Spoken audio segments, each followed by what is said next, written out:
প্রিয় শিক্ষার্থী বন্ধুরা, ওয়ান সলিউশন পয়েন্টের পক্ষ থেকে সকলকে জানাই স্বাগতম। আজকে আমরা আলোচনা করব নবম দশম শ্রেণীর উচ্চতর গণিতের 8.3 অধ্যায়টা নিয়ে। তো এটা হচ্ছে আমাদের বেসিক ক্লাস। তো এই পর্বে আমরা এই অধ্যায়টা সম্পর্কে পরিপূর্ণ ধারণা দেওয়ার চেষ্টা করব, যাতে গাণিতিক সমস্যাগুলো তোমরা খুব সহজেই সমাধান করতে পারো। তো আশা করি তোমরা পুরো ভিডিওটা দেখবে, যাতে আজকের ক্লাস সম্পর্কে পরিপূর্ণ ধারণা লাভ করতে পারো। তো চলো শুরু করা যাক।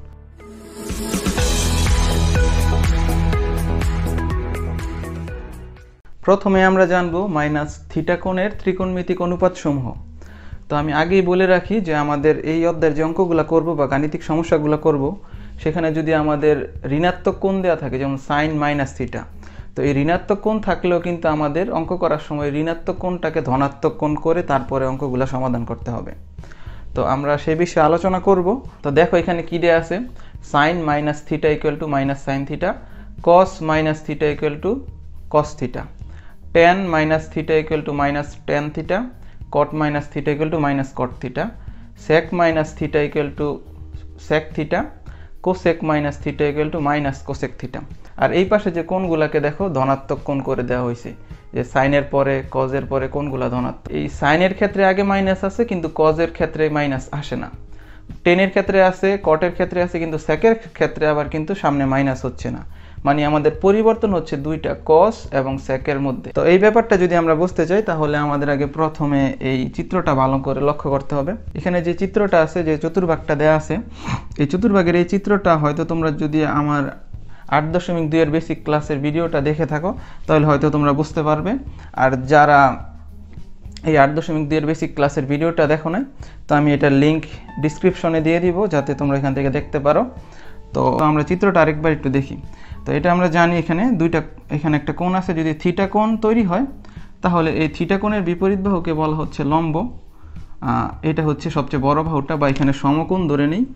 এই সমকোণের বিপরীত বাহু হচ্ছে অতিভুজ, আর যে বাকি বাহুটা থাকে সেটা হচ্ছে ভূমি। তো যদি আমাদের একটা কোণ ধনাত্মক কোণ হয়, এখানে থিটা কোণ ধনাত্মক, মানে এটা ঘড়ির কাঁটার বিপরীতে কোণ ঘুরে বিদায় এই কোণটা হচ্ছে ধনাত্মক। আর এই ধনাত্মক কোণের জন্য একটা ত্রিভুজ তৈরি হয়। একই পরিমাণ কোণ যদি ঋণাত্মক কোণ হয়, মানে সে কোণটার ঘূর্ণয়ন যদি ঘড়ির কাঁটার দিকে হয়, তাহলে সেটা ঋণাত্মক কোণ হবে। তো ঋণাত্মক কোণ হওয়ার জন্য এখানেও একটা ত্রিভুজ তৈরি হবে। তো একটা বিষয় খেয়াল করে দেখো, এই ত্রিভুজ যে তৈরি হচ্ছে, এই ত্রিভুজের মধ্যে এই থিটা কোণের বিপরীত বাহু হচ্ছে লম্ব, এটা হচ্ছে ভূমি, আর এটা হচ্ছে অতিভুজ। তো তোমরা এখানে দেখো, অতিভুজ সর্বদাই ধনাত্মক হয়, সেটা যেই চতুর্ভাগেই হোক না কেন। আর ভূমি দুইটার ত্রিভুজের জন্য একই ভূমি, এখান থেকে এই পর্যন্ত এই ত্রিভুজের জন্য যে ভূমি, এই ত্রিভুজের জন্য একই ভূমি। কিন্তু লম্বের ক্ষেত্রে পরিবর্তন, কারণ এটা এক অক্ষের উপর দিকে যাচ্ছে বিদায় এই লম্বটা ধনাত্মক, আর এটা এক অক্ষের নিচের দিকে যাচ্ছে বিদায় ওয়াইটা হচ্ছে ঋণাত্মক। মাইনাস থিটা কোণের জন্য এই ওয়াইটা হয় ঋণাত্মক বা লম্বটা হয় ঋণাত্মক। এখানে আমরা থিটা কোণ ধরে নিছি, এখানে এই কোণটা প্লাস 30 ডিগ্রি হতে পারে, আর এই কোণটা মাইনাস 30 ডিগ্রি হতে পারে। মানে কোণ দুইটার পরিমাণ থিটা কোণ, এখানে হচ্ছে কোণ বলা হচ্ছে, এখানে ঠিক একই পরিমাণ কোণ, তবে সেটা ঋণাত্মক। তাই এখানে যে লম্বটা তৈরি হবে, এখানেও ঠিক একই পরিমাণ লম্ব তৈরি হলেও সে লম্বটা হবে ঋণাত্মক। আর ভূমি তো দুইটা ত্রিভুজের জন্য সেম, তাই ভূমি পরিবর্তন হবে না। আর অতিভুজ এইটার জন্য, এই ত্রিভুজের জন্য যে অতিভুজ, এই ত্রিভুজের জন্য একই অতিভুজ। তো এই ব্যাপারটা যদি আমরা এখন একটু ক্লিয়ার হই, তাহলে এখন দেখো, আমরা এটা জানি সাইন থিটা ইকুয়াল টু লম্ব বাই অতিভুজ। এটা সবাই জানো, সাইন থিটা সমান সমান লম্ব বাই অতিভুজ। তো সাইন থিটার মধ্যে যদি আমি লম্বটা বসাই, এই যে এখানে থিটা কোণ যেহেতু ধনাত্মক, এই থিটা কোণ যেহেতু ধনাত্মক, তাই এটা হচ্ছে লম্ব, থিটা কোণের বিপরীত হলো লম্ব, আর এটা হচ্ছে অতিভুজ। তাহলে আমি লিখতে পারি এখানে লম্ব ওয়াই আর অতিভুজ হচ্ছে আর। এখন দেখো আমাদের থিটা আসতেছে মাইনাস। এখন ব্যাপারটা লক্ষ্য করো, মাইনাস থিটা, তার মানে আমার এই চতুর্ভাগ নিয়ে চিন্তা করতে হবে, কারণ এখানে মাইনাস থিটা আছে। তো সাইন থিটার মানে আমরা জানি লম্ব বাই অতিভুজ। তো লম্ব হচ্ছে মাইনাস ওয়াই এই ত্রিভুজের জন্য, তো লিখি আমরা মাইনাস ওয়াই, আর অতিভুজ হচ্ছে আর, এটা লিখলাম। এখন আমি এই মাইনাসটাকে একটু সাইড করে দিই, আলাদা করে দিলাম, সামনে এখানে নিয়ে এইভাবে লিখলাম ওয়াই বাই আর। এখন দেখো তো, আমি যদি এই মাইনাসটাকে আলাদা করে রাখি, তো ওয়াই বাই আর দেখে কিন্তু আমার বোঝার উপায় নাই সেটা কোন চতুর্ভাগে আছে। কিন্তু আমাদের দেখো ওয়াইটাকে এখানে ধনাত্মক দেখা যাচ্ছে, আরটাকে এখানে ধনাত্মক দেখা যাচ্ছে। তো যেহেতু সবই ধনাত্মক দেখা যাচ্ছে, তাই আমরা এটাকে প্রথম চতুর্ভাগে চিন্তা করব এখানে। তো এখানে যদি ওয়াই ধনাত্মক হয় তাহলে ওয়াই দ্বারা বোঝা যায় লম্ব আর আর দ্বারা বোঝা যায় অতিভুজ। তার মানে এতটুকু, এটার মানে বোঝা যাচ্ছে কি আমাদের সাইন থিটা। এই যে লিখলাম, এখন সাইন থিটা লিখছি পর দেখে আমাদের সামনে একটা মাইনাস আছে, তো এই মাইনাস থাকার কারণে এখানে হবে মাইনাস সাইন থিটা। আবার যদি আমরা কস থিটার জন্য চিন্তা করি, কস থিটার মধ্যে দেখো ভূমি বাই অতিভুজ আছে, তো ভূমি বাই অতিভুজ থাকার কারণে আমাদের এই যে দেখো এখানে ভূমি আর এটা অতিভুজ, তাহলে আমরা লিখতে পারি ভূমি হচ্ছে এক্স আর অতিভুজ হচ্ছে আর। তো এটাই লিখলাম। এখন মাইনাস থিটার জন্য দেখো তো কী হচ্ছে, মাইনাস কস থিটার জন্য আমরা এই চতুর্ভাগে চিন্তা করব। তো এই চতুর্ভাগে চিন্তা করলে এখানে ভূমি কি, এখানে ভূমি কিন্তু এক্স, এই যে এখান থেকে এতটুকু দূরত্ব হচ্ছে ভূমি, এটা এক্স। তো এখানে লিখি ভূমি এক্স আর অতিভুজ হচ্ছে এখানে কত আর, তাহলে লিখে রাখি আর। এটা কিন্তু ঋণাত্মক কোণের জন্য আমরা জানি এই ঋণাত্মক কোণ থাকা সত্ত্বেও এটা কিন্তু লম্ব, এটা ভূমি, এটা অতিভুজ। তো এটাই দেখো আমাদের এখানে এরকম মান পাই, তো এক্স বাই আর। তো আমরা যদি এটা একটু খেয়াল করি, দেখো এক্সও ধনাত্মক আরও ধনাত্মক, তার মানে এটাকে প্রথম চতুর্ভাগে চিন্তা করতে পারি। আর প্রথম চতুর্ভাগে চিন্তা করলেও দেখো এক্স দ্বারা কি বোঝা যাচ্ছে, ভূমি বোঝা যাচ্ছে, আর আর দ্বারা বোঝা যাচ্ছে অতিভুজ। তো ভূমি বাই অতিভুজ কার সূত্র নির্দেশ করতেছে, দেখো ভূমি বাই অতিভুজ একই, এখানেও এক্স বাই আর, এখানেও এক্স বাই আর, তো এটা দ্বারা বোঝা যাচ্ছে কস থিটা, তাহলে লিখবো আমরা কস থিটা। দেখো এখানে কিন্তু কোনো মাইনাস আসে না, এটার কারণ হচ্ছে আমাদের এই যে সূত্রগুলো এখানে দেখতেছি, এই সূত্রগুলোর মধ্যে যে সূত্রগুলোর মধ্যে লম্ব থাকবে ওইগুলোর মধ্যে চিহ্ন মাইনাস আসবে। মানে যেগুলোর মধ্যে লম্ব আছে, যেমন সাইনের মধ্যে লম্ব আছে তাই সাইনের আগে মাইনাস আসছে, কজের মধ্যে লম্ব নাই তাই কজের মধ্যে সামনে আগে মাইনাস আসে নাই। আবার টেন মাইনাস থিটার মধ্যে মাইনাস টেন থিটা আসছে, এই কারণ টেনের মধ্যে লম্ব আছে বিদায় ten minus theta equal to minus tan theta হয়ে যাবে। তো একইভাবে এখানে দেখো টেন থিটা ইকুয়াল টু লম্ব বাই ভূমি, তো এখানে টেন থিটা যেহেতু ধনাত্মক তাই আমরা সেটাকে প্রথম চতুর্ভাগে চিন্তা করব। তো প্রথম চতুর্ভাগে চিন্তা করলে এখানে লম্ব দেখা যাচ্ছে ওয়াই আর ভূমি দেখা যাচ্ছে এক্স, এই যে এক্স লিখলাম। এখন দেখো এবার টেন মাইনাস থিটা, এটার মানে তো টেন মাইনাস থিটা হলেও তো এখানে লম্ব বাই ভূমি। তো এখন দেখো লম্ব কোনটা, এই মাইনাসের জন্য, এই মাইনাস থিটার জন্য লম্ব হচ্ছে মাইনাস ওয়াই, তো লিখি এখানে মাইনাস ওয়াই। আর ভূমি হচ্ছে কোনটা, ভূমি হচ্ছে এক্স, তো লিখি এখানে এক্স। তাহলে দেখো এটাকে একটু সাইড করে লিখি মাইনাসটাকে এখানে দিয়ে ওয়াই বাই লিখি এক্স। তো এখানে মাইনাসের কথা ভুলে যাই আমরা, তাহলে দেখো এখানে ওয়াই বাই এক্স আছে, ওয়াইও ধনাত্মক এক্সও ধনাত্মক, তাহলে আমরা এই ধনাত্মক দুইটা যেহেতু ধনাত্মক তাকে আমরা এই প্রথম চতুর্ভাগে চিন্তা করব। ওয়াই বাই এক্স তার মানে লম্ব বাই ভূমি, তো লম্ব বাই ভূমি যেহেতু আছে তাই এখানে এই ওয়াই বাই এক্সের বদলে আমরা কি লিখতে পারি, ট্যান থিটা লিখতে পারি, কারণ ওয়াইও ধনাত্মক এক্সও ধনাত্মক তাই সেটা বোঝা যাচ্ছে প্রথম চতুর্ভাগে, এই জন্য আমরা লিখছি ট্যান থিটা। আর এই যেহেতু সামনে মাইনাস আছে এই মাইনাসটা বসাই দিলেই মাইনাস ট্যান থিটা হয়ে যাবে। এইভাবে যদি আমরা সবগুলো অনুপাত নির্ণয় করি তাহলে আমরা দেখব যে অনুপাতের মধ্যে লম্ব থাকবে সেগুলোর জন্য যদি কোণ মাইনাস হয় এরকম মাইনাস থিটা তাহলে সামনে মাইনাস হবে, দেখব যেমনটা হচ্ছে কোসেক মাইনাস থিটা তাই মাইনাস কোসেক থিটা হবে, কারণ এই কোসেকের মধ্যে লম্ব পাওয়া যাবে, কটের মধ্যে লম্ব পাওয়া যাবে তাই minus theta equal to minus caught theta হবে। ঋণাত্মক কোণ থেকে আমরা কোণগুলোকে ধনাত্মক করে চিহ্ন পরিবর্তন করব। তো এখন যদি আমরা কয়েকটা উদাহরণ দেখি এরকম যে সাইন মাইনাস পাই বাই 6 এত দেয়া আছে, তাহলে এটাকে আমরা কিভাবে মান নির্ণয় করব। আমি প্রথমে বলে রাখি এই কোণটাকে আমাদের ঋণাত্মক রাখা যাবে না, তাহলে কোণটাকে ধনাত্মক বানাতে হবে। তাহলে আমরা দেখো সাইন মাইনাস থিটা, যেহেতু সাইন মাইনাস থিটা আছে আর সাইনের মধ্যে লম্ব আছে তাহলে সেই সূত্র অনুযায়ী sine minus theta equal to হবে মাইনাস সাইন থিটা, তো সাইন থিটার জায়গায় লিখবো পাই বাই 6। এখন সাইন পাই বাই 6 মানে সাইন 30 ডিগ্রি, আর সাইন 30 ডিগ্রির মান হচ্ছে হাফ, এই মাইনাসের মাইনাস বসাই দিলাম, এর সাইন 30 ডিগ্রি মান আসতেছে হাফ। একইভাবে যদি আমরা এরকম লিখি কস মাইনাস পাই বাই 6, তাহলে আমরা জানি এই থিটাকে ঋণাত্মক রাখা যাবে না, এইটাকে তো ঋণাত্মক যেহেতু রাখা যাবে না তাই এটাকে ধনাত্মক বানাতে হবে। আমরা জানি cause minus theta equal two শুধু কস থিটা, কারণ কজের মধ্যে লম্ব নাই, এই কারণে মাইনাসটা থাকলেও চিহ্ন সামনে পরিবর্তন হবে না, মানে এটাকে সরাসরি লিখব কস পাই বাই 6 এটা। তো কস পাই বাই 6 মানে হচ্ছে কস 30 ডিগ্রি, আর কস 30 ডিগ্রির মান হচ্ছে √3/2। এই তো, তাহলে এইভাবে আমরা মান নির্ণয় করার সময় এগুলোকে চেঞ্জ করে লিখতে পারবো। এই টপিকটা যদি লক্ষ্য করো এখানে দেওয়া আছে এরকম যে π/2 মাইনাস থিটা কোণ বা পূরক কোণের জন্য আমাদের যে পরিবর্তনগুলো হয় সেটা কীরকম হয় পূরক কোণের জন্য।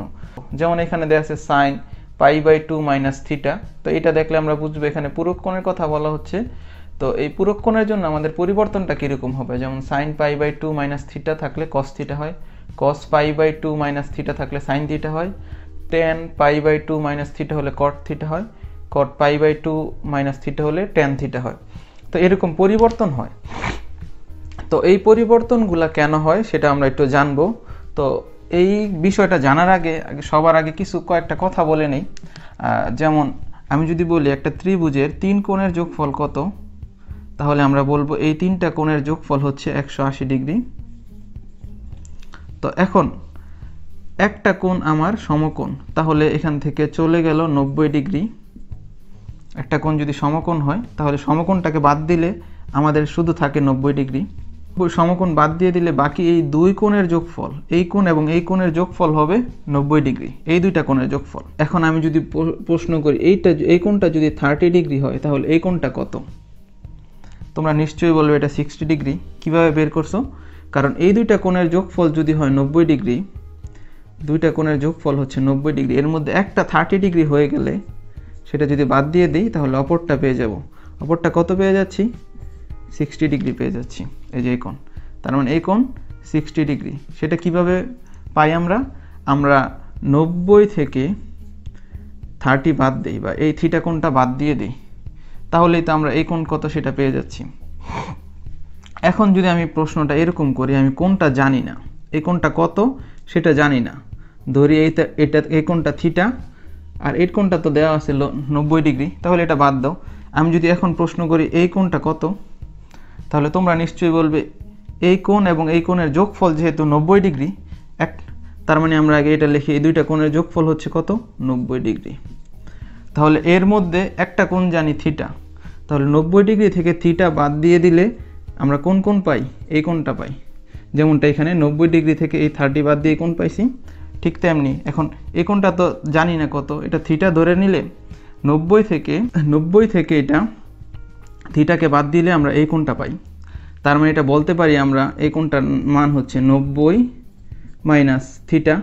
তো 90 মাইনাস থিটা না বলে 90কে তো আমরা রেডিয়ান এখন প্রকাশ করি, তো রেডিয়ানে লিখলে এরকম লেখা যায় π/2 মাইনাস থিটা।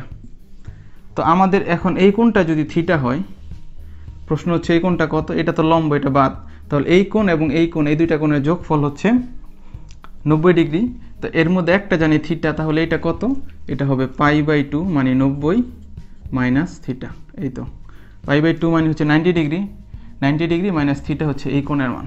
তো এখন আমরা একটু দেখি এখন এই যে প্রথমটা কিভাবে আসে, যে আমাদের এখানে দেখো সাইন π/2 মাইনাস থিটা। তো এইটাকে আমরা লিখতে পারি এরকম যে সাইন π/2 মাইনাস থিটা। এখন আমি যদি প্রশ্ন করি এখানে থিটা কোণ দ্বারা কোন কোণটাকে বোঝানো হয়েছে, তাহলে তোমরা নিশ্চয়ই বলবে এই কোণটাকে বোঝানো হয়েছে, থিটা কোণ দ্বারা এই কোণটাকে বোঝানো হয়েছে। কারণ কি, এখানে 90 ডিগ্রি থেকে থিটা মানে এইটাকে 90 ডিগ্রি থেকে এই কোণকে বাদ দিয়ে দিলে কোণ হয় এইটা, মানে এই কোণের কথা বোঝানো হয়। তো যেহেতু এই কোণের কথা বোঝানো হয়েছে, তো এই কোণের জন্য সাইনের সূত্র আমরা জানি কি, সাইন থিটা সমান সমান লম্ব বাই অতিভুজ, এটা আমরা সবাই জানি।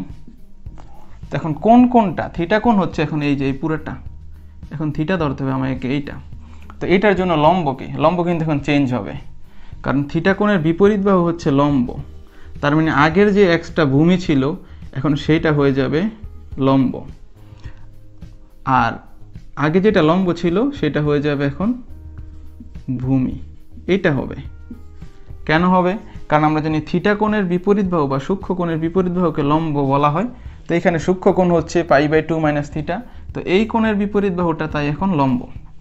তো যেহেতু লম্ব হচ্ছে, তো লম্বর জায়গায় আমরা কি লিখতে পারি, লম্বর জায়গায় লিখতে পারি এখন এক্স, আর অতির জায়গায় অতিভুজ তো আগেরটাই থাকবে, কারণ অতিভুজের কোনো চেঞ্জ নাই, তাহলে অতিভুজই থাকবে আর। তো এখন এক্স বাই আর, তো এখন এই এক্স বাই যে আর বের হয়েছে, এইটা আবার যদি আমি থিটা কোণের জন্য চিন্তা করি, দেখো চেঞ্জ করতেছি। এখন এই কোণটা না বললে এখন যদি আমি এটাকে এই কোণের সাপেক্ষে চিন্তা করি, এই যে এই থিটা কোণের সাপেক্ষে, তাহলে এই থিটা কোণের জন্য এক্স আমার কি, এক্স হচ্ছে ভূমি আর আর হচ্ছে অতিভুজ। আমি যদি থিটা কোণের জন্য আমি যদি তোমাকে এতটুকু দেখাই, তাহলে আমি যদি বলি এই থিটা কোণের জন্য এই এক্সটা কি, এই থিটা কোণের জন্য এক্স হবে, লম্ব হবে এইটা, থিটা কোণের জন্য এইটা হবে লম্ব, কারণ থিটা কোণের বিপরীত হচ্ছে লম্ব। তাহলে ওয়াই এই ক্ষেত্রে লম্ব হয় আর ভূমি হয় এক্স। তাহলে উপরেরটা যদি হয় ভূমি মানে এক্স, এখন যদি আমরা থিটা কোণের জন্য এই থিটা কোণের জন্য চিন্তা করি, তাহলে এক্স হয়ে যায় কি ভূমি আর আর হয়ে যায় কি অতিভুজ। তাহলে ভূমি বাই অতিভুজ মানে হচ্ছে কি কস থিটা। এখন কিন্তু আমি পাই বাই 2 মাইনাস থিটা লিখবো না, শুধু কস থিটা লিখবো, কারণ আমি কোন কোণের জন্য চিন্তা করি, আমরা এখন এই কোণের জন্য চিন্তা করতেছি। তো আরেকটা যদি উদাহরণ দেখি তাহলে আমাদের ব্যাপারটা একদম পরিপূর্ণ ক্লিয়ার হয়ে যাব আমরা। তাহলে যেমন ট্যানের ক্ষেত্রে চিন্তা করি, tan pi by 2 minus theta. এখন ট্যান থিটা আমরা জানি কি লম্ব বাই ভূমি, লম্ব বাই ভূমি। এখন লম্ব বাই ভূমি যেহেতু আছে, কোন কোণের জন্য কোণ কিন্তু পাই বাই 2 মাইনাস থিটা, তাহলে এই কোণের জন্য, তাহলে এই কোণের জন্য লম্ব হচ্ছে এক্স, তাহলে লম্বের জায়গায় লিখবো কত এক্স আর ভূমির জায়গায় লিখবো কত ওয়াই এই কোণের জন্য। এখন এই কোণটাকে যদি আমি শুধু থিটা কোণের জন্য চিন্তা করি, তাহলে এক্স দ্বারা বোঝা যায় কি, এই থিটা কোণের জন্য এক্স দ্বারা বোঝা যায় ভূমি আর ওয়াই দ্বারা বোঝা যায় লম্ব। তো ভূমি বাই লম্ব কোণ কাকে নির্দেশ করে?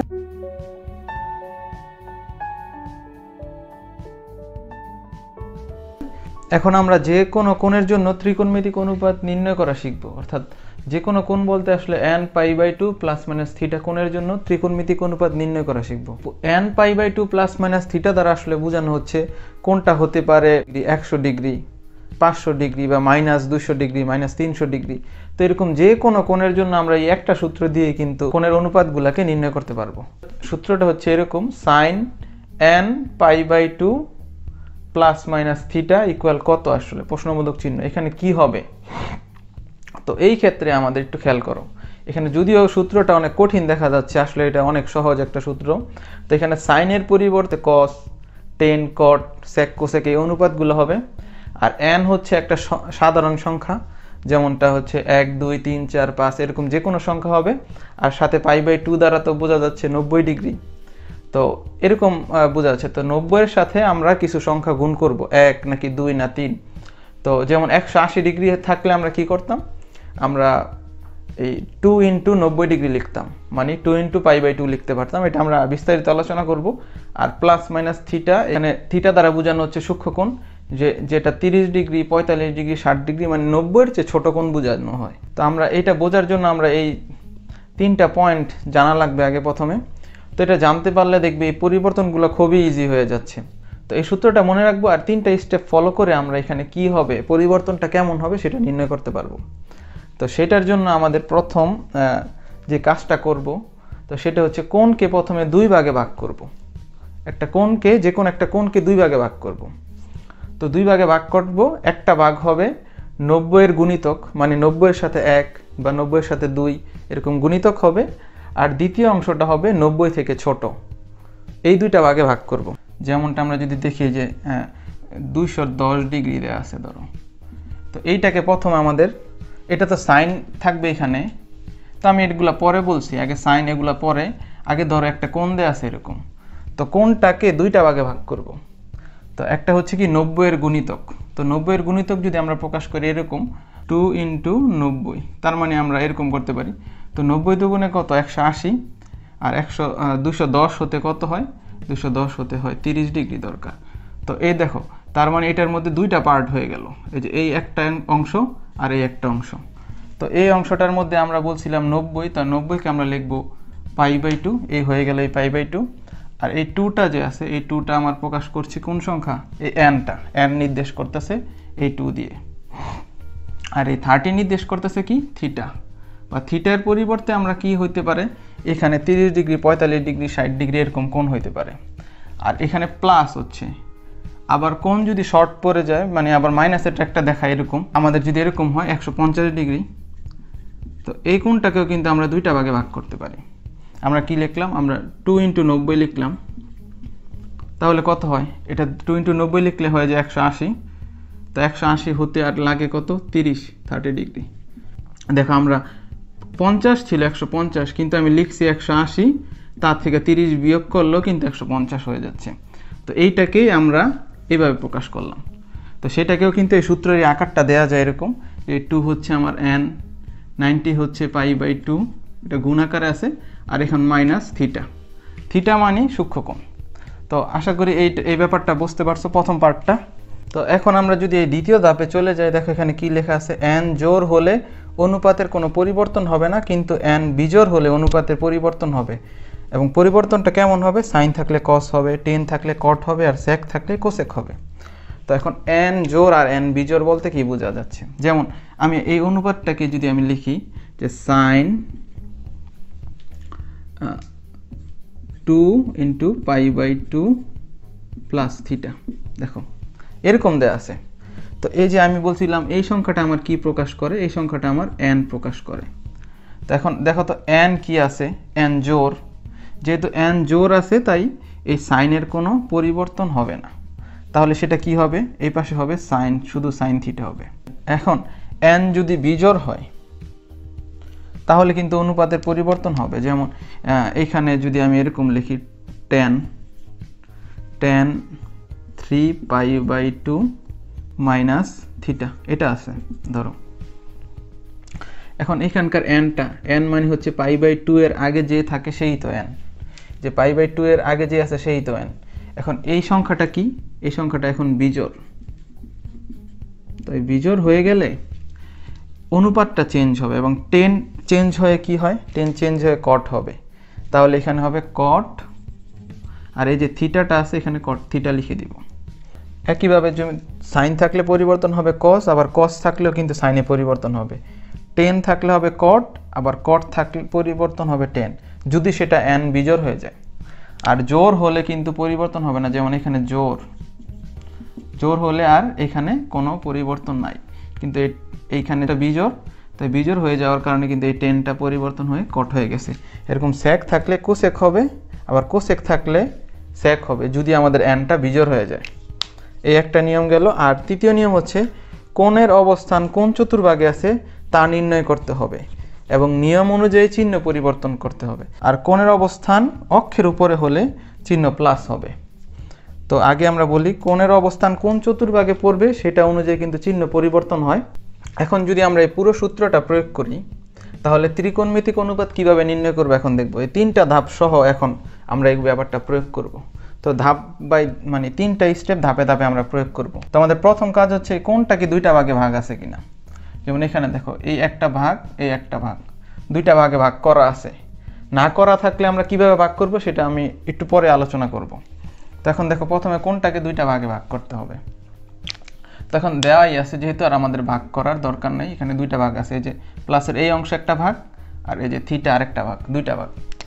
তো এখন প্রথম পয়েন্ট হয়ে গেল। এখন দ্বিতীয় হচ্ছে চেক করতে হবে n কি জোড় নাকি n বিজোড়, মানে π/2 এর আগের যে সংখ্যাটা আছে সেটা কি জোড় নাকি বিজোড়।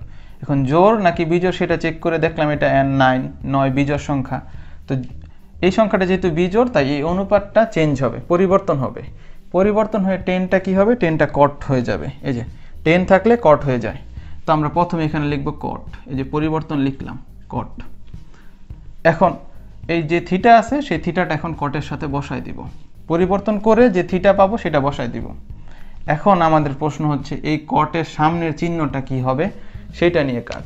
কটের সামনের চিহ্ন কি, ভালো মতো লক্ষ্য করো। এটাই হচ্ছে আমাদের তৃতীয় ধাপের কাজ। দ্বিতীয় ধাপ তো হয়ে গেছে, এখন তৃতীয় ধাপের মধ্যে এই কটের চিহ্ন কেমন হবে আগে সেটা নির্ণয় করব।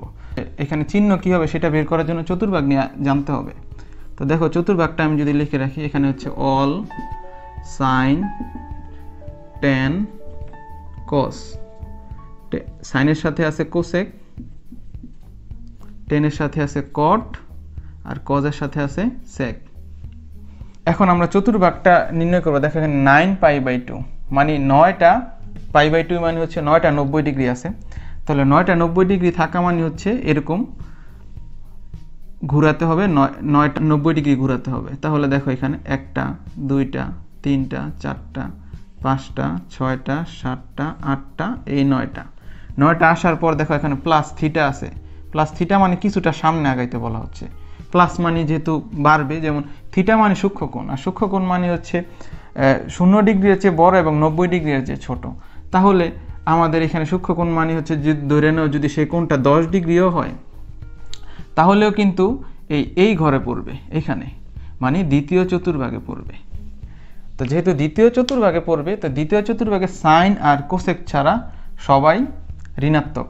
তো যেহেতু এটা ট্যানের জন্য করতেছি, তো এই ট্যানের জন্য দ্বিতীয় চতুর্ভাগটা হচ্ছে ঋণাত্মক, তাই এখানে হবে মাইনাস কট।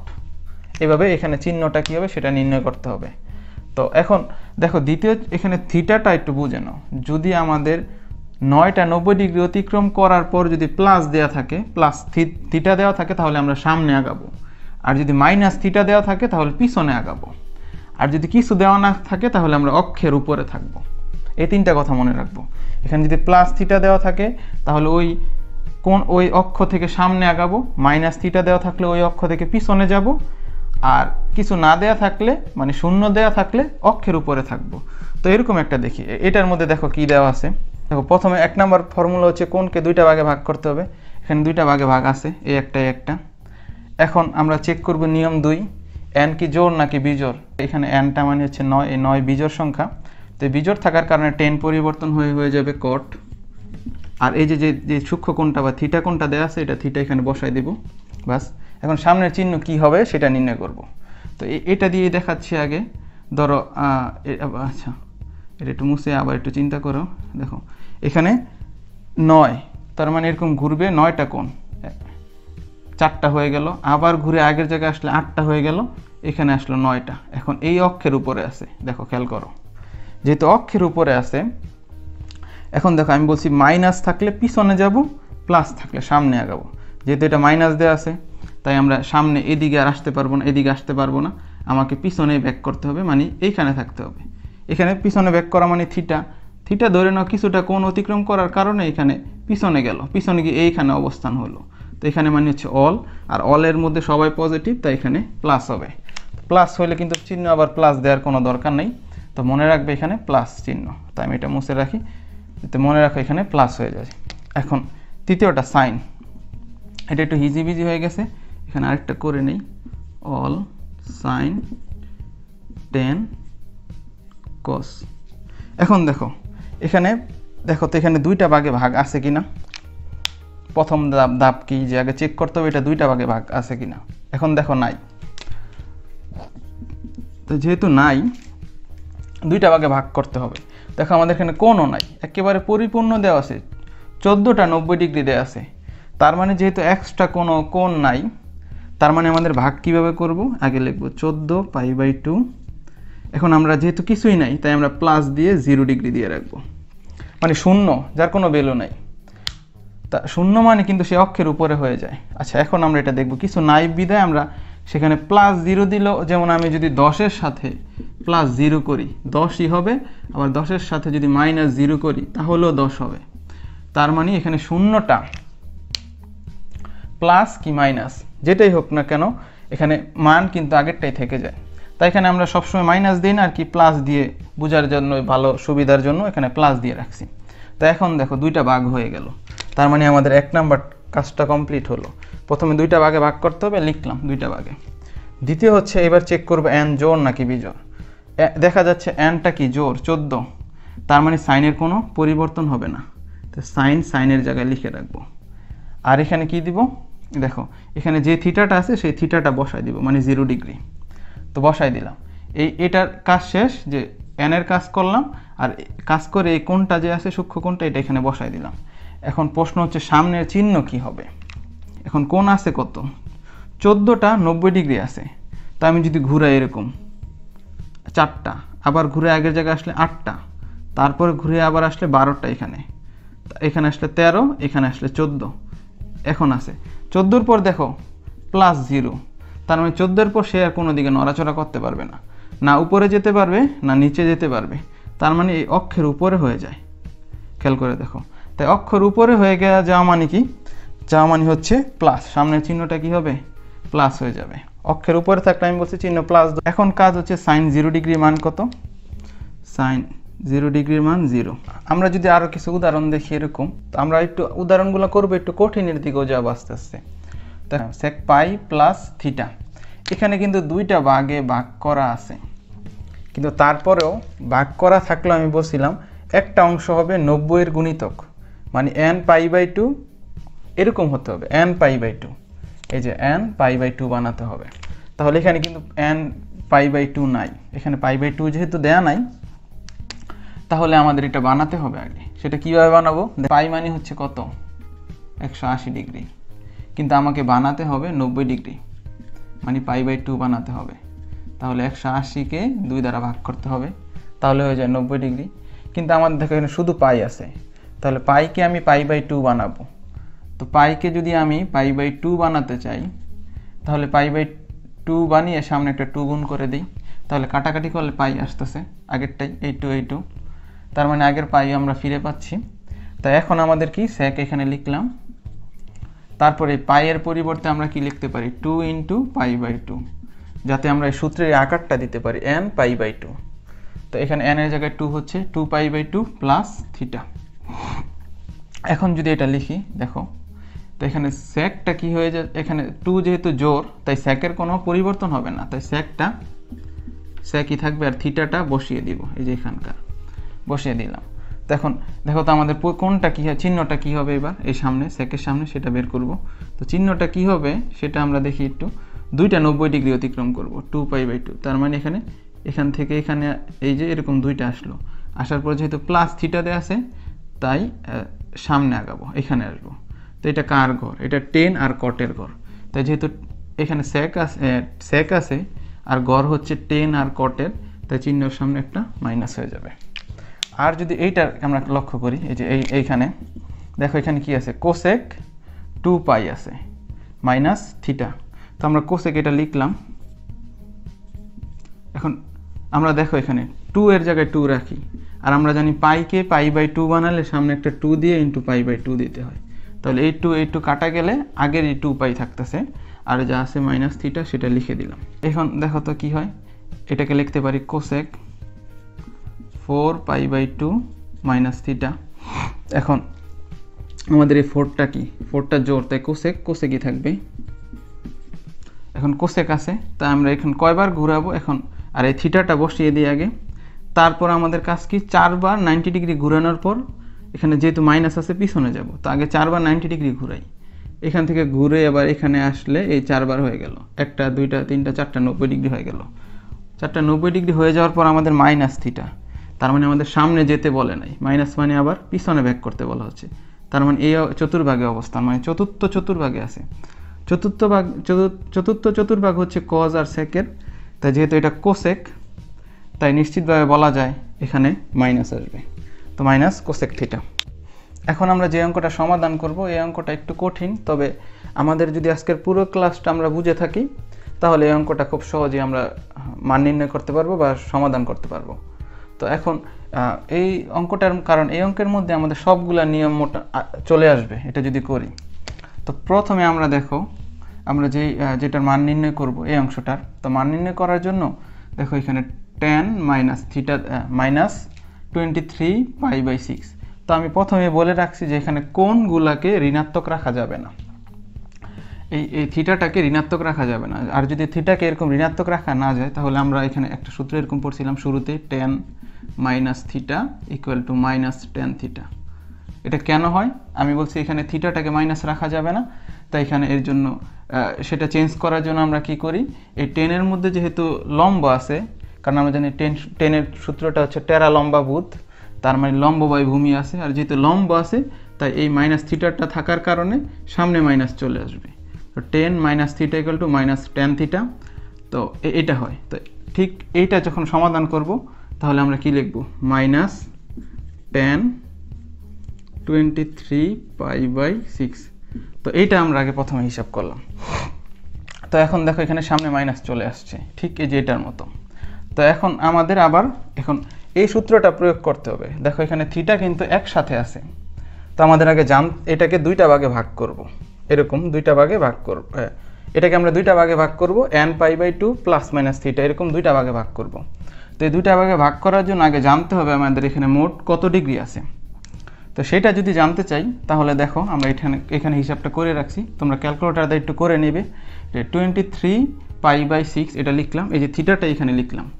তো এখানে পাই মানে আমরা জানি 180, তো এটাই 23 × 180 লিখলাম পায়ের জায়গায়, আর 6 লিখলাম। তাহলে দেখা যাচ্ছে এখানে যদি হিসাব করো ক্যালকুলেটারে, দেখবে এখানে কোণের পরিমাণ হচ্ছে 690 ডিগ্রি কোণ। এখন যেহেতু 690 ডিগ্রি, তো আমার এই কোণটা পাই এখানে। তো আমরা এখন জানবো এই কোণের মধ্যে কয়টা 90 ডিগ্রি আছে, এই কোণটার মধ্যে কয়টা 90 ডিগ্রি আছে। তো এটা জানার জন্য আমরা 690কে আবার 90 দ্বারা ভাগ করলাম। তো 90 দ্বারা ভাগ করে দেখলাম 7.667 এরকম আসতেছে। তো যেহেতু এখানে 7 আসছে, তো 7 থাকার মানে হচ্ছে এখানে 60টা 90 ডিগ্রি আছে, তাই আমরা লিখলাম 7 × 90।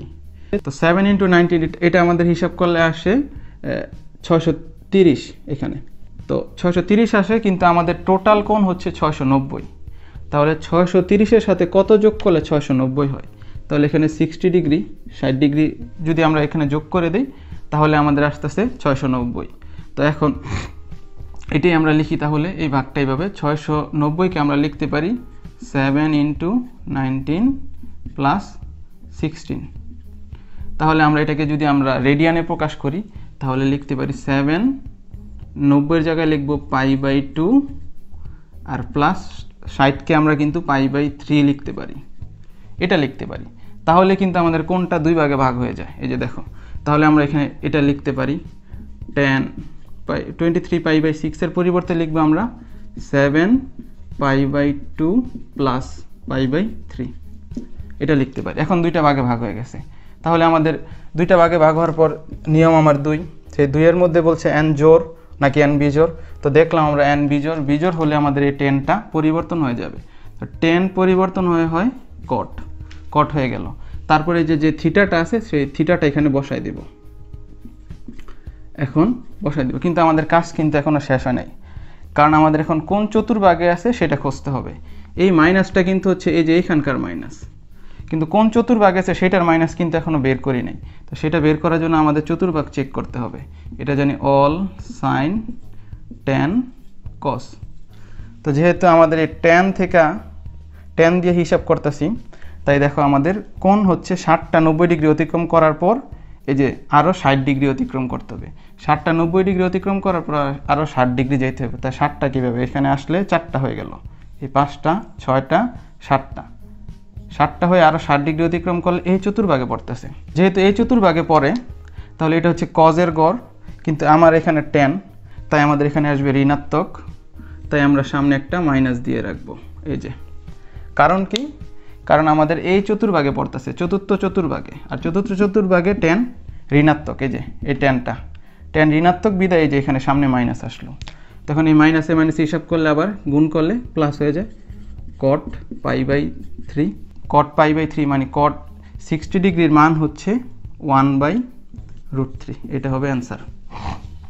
তো আজকের ভিডিওটা অনেক বড় হয়ে গেছে, তাই আর আমি বাকি কিছু অঙ্ক করলাম না। তবে আমি যখন এই অধ্যায়ের অনুশীলনী অঙ্কগুলো সমাধান করব, তখন আমি আরও বিস্তারিত আলোচনা করার চেষ্টা করব। এতক্ষণ আমাদের পাশে থাকার জন্য ধন্যবাদ। আমাদের পরবর্তী ভিডিও দেখার আমন্ত্রণ রইল। আল্লাহ হাফেজ।